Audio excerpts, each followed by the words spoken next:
Good morning dear students. बेटे हम लोगों ने ज्योग्राफी का स्टार्ट किया था, चैप्टर स्टार्ट करने जा रहे हैं आज हम। पहले हमने किया इकोनॉमिक्स का चैप्टर डेवलपमेंट।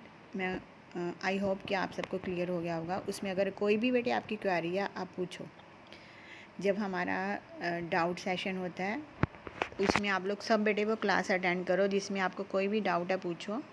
अगर उसमें नहीं पूछ सकते, आप वीडियो पे नहीं पूछ सकते, आप लोग फ़ेस टू फेस नहीं बात कर सकते, कोई प्रॉब्लम है तो आप लोग बेटे कभी भी अपनी क्वेरी जो है वो पूछ सकते हो। क्वेश्चन आप लिख के भेज दो, मैं आपको रिटर्न में सेंड कर दूँगी उसका मैसेज। आज जो हम करने जा रहे हैं ज्योग्राफी का chapter resources and the development.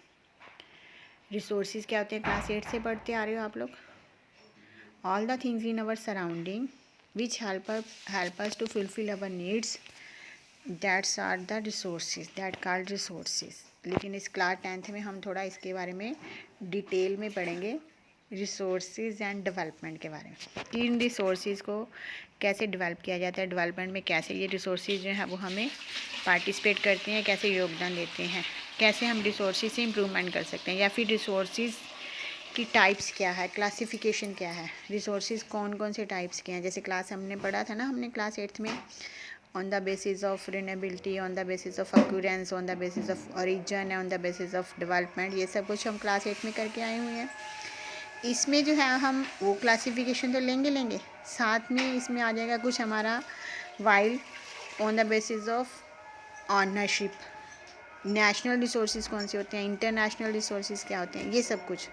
और फिर इन रिसोर्सेज को कैसे हम सेव कर सकते हैं, कैसे ये रिसोर्सेज जो हैं वो डेवलपमेंट में योगदान देते हैं, ये सब कुछ हम इस चैप्टर में देखेंगे। रिसोर्सेज एंड डेवलपमेंट, देखो क्या है ये।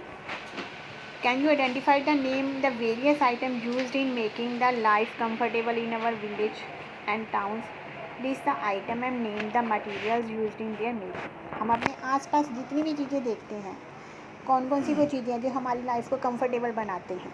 अब आप लोग जो बेटे ये वीडियो देख रहे हो तो क्या है, ऐसे टाइम में पैनिक सिचुएशन में आप लोग अपनी स्टडी को कंटिन्यू कर पा रहे हो, कौन सी रिसोर्स की वजह से, इंटरनेट रिसोर्स, और साथ के साथ आपके पास सेल फ़ोन है, लैपटॉप है, मोबाइल है, इसकी वजह से। या फिर क्या होगा, आप लोगों को मान लो कोई बीमार है घर में तो डॉक्टर की फैसिलिटीज़ है, मेडिसिन की फैसिलिटीज़ है, ये सारी फैसिलिटीज़ अवेलेबल हैं। तो ये सब क्या है, हमारे रिसोर्सेज, हमारे आसपास की सभी चीज़ें, all the things in our surrounding. Tap से पानी लेते हैं, इलेक्ट्रिसिटी है, या फिर फूड है, या फिर एग्रीकल्चर प्रोडक्शंस है, या फिर इंडस्ट्रीज की जो प्रोडक्शन होती है, जो भी आसपास की चीज़ें हैं, टेबल है, चेयर है, बेड है, या फिर फैन है, एसी है, सभी all the things in our surrounding which help us to fulfill our needs, those are called resources. ये देखो इसमें इन्होंने क्या बताया, आपकी फर्स्ट लाइन में ही डेफिनेशन है, everything available in environment which can be use to satisfy our needs provided. कहते सभी चीज़ें इन्वायरमेंट में जो अवेलेबल हैं जिनसे हम अपनी नीड्स को सेटिस्फाई कर सकते हैं। It is technological accessible. देखो ये इसकी ज़रूरत है, ये आपको बना हुआ है ना, क्या होनी चाहिए, वो जो भी नीड है वो क्या होनी चाहिए, टेक्नोलॉजिकल असेसिबल। टेक्नोलॉजिकल असेसिबल होनी चाहिए, यानी कि टेक्निक में असेस होनी चाहिए। इकोनॉमिकल फिजिबल हो हमारे सामने हो, एंड कल्चरली एक्सेप्टेबल, और कल्चरली वो एक्सेप्टेबल होनी चाहिए, कल्चर में वो एक्सेप्ट हो, किस पूरे वो कल्चर में हमें मिल सके। Can be terms at resources, उसको हम क्या बोलेंगे, रिसोर्सेज। ये आपकी क्लास 10th की प्रॉपर डेफिनेशन है। पहले तो फर्स्ट ये पूरा पैराग्राफ आपकी what do you mean by resources की डेफिनेशन आ जाती है। क्या है बेटे वो, everything available in our environment which can be use to satisfy our needs and technological, there resources are technological accessible, economical feasible and culturally acceptable, can be terms at resources. उनको हम क्या बोलेंगे बेटे, रिसोर्सेज। नीचे ये triangle बनी हुई है ना, इसको आप अपनी उसमें ड्रॉ करोगे, फिजिकल एनवायरनमेंट, नेचर, ह्यूमन बीज, टेक्नोलॉजी एंड इंस्टीट्यूशनल। ये सब आपको जो है वो ये दिखाया है इन्होंने, इंटरडिपेंड करते हैं एक दूसरे के ऊपर। Interdependence relationship between the nature, technology and institution. उसके बाद है बेटे आपका resources. The process of transformations of things available in our environment involves an interactive relationship between the nature.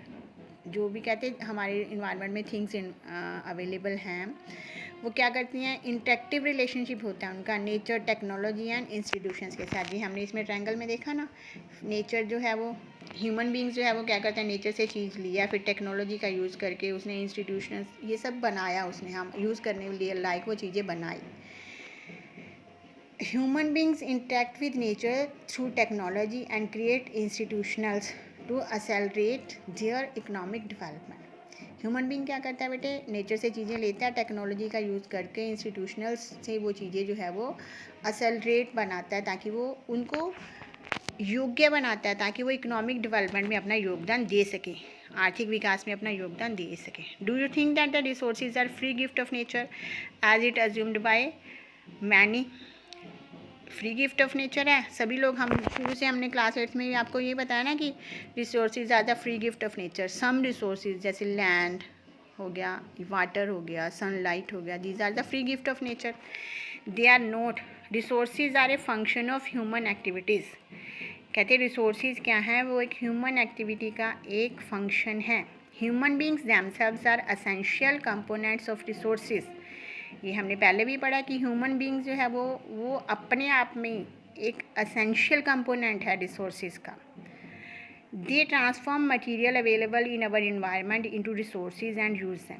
कहते हैं ह्यूमन बींग जो है वो मटेरियल जो हमें इन्वायरमेंट में मिलता है उसको लेकर, इन्वायरमेंट से लेकर उनको हमारे यूज़ करने लायक मटेरियल अवेलेबल बनाता है ताकि हम उनको यूज़ कर सकें। दी resources can be classified into following veg. कौन कौन से हैं? On the basis of origin. कौन से होते हैं? Biotic and abiotic. ओरिजन यानी कि उनकी उत्पत्ति कहाँ से हुई। On the basis of exhaustibility, exhaustible क्या होते हैं? जो ख़त्म हो जाते हैं। Renewable and non renewable. And on the basis of ownership, ownership क्या होते हैं? उनके ऑनर कौन है, मालिक कौन है।